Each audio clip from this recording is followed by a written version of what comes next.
we only really started 2 years ago because nothing was done in the previous administration. Nothing was done in the administration before that.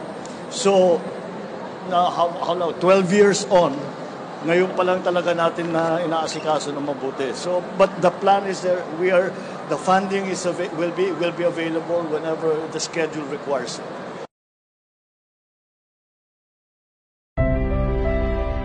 It is a good afternoon for coming together to remember the victims of Yolanda.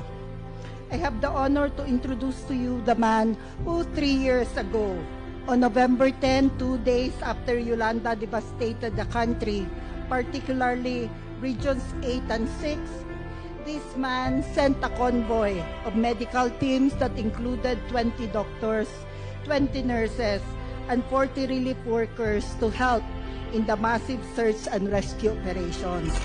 Huminto sa pagkauna-una.